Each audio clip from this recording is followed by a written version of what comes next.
tuko zaidi ya watu 10,000. Na tumepitia challenges nyingi sana. Hatuna mahali permanent ya kufanyia kazi.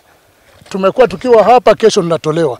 Hiyo barabara yote kwenda mpaka Shabab watu wanafanyia kwa barabara.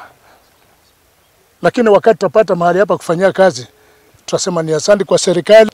Wanajua kali, kitu tunataka kuomba ni peace na utulivu. Tangia nikiwa mtoto tumekuwa tukijua kuna kiwanja ya jua kali mahali hapa, lakini pia tulikuwa tunawekea road blocks ambapo tungeweza kufika mahali hapa. Nashukuru ile hatua imechukuliwa kutoka tufanye mkutano ya kuhakikisha hii kiwanja imerudi kwa public, kwa sababu grabbers wametuzoea, encroachers wametuzoea. Kila public land ambayo iko wazi wanaenda wanachukua, alafu inafaidi mtu mmoja.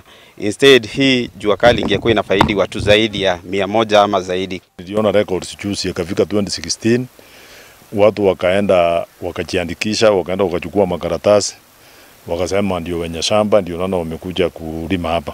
Lakini kusema ukweli ni kwamba hii kiwanja ni ya jua kali na ni ya serikali.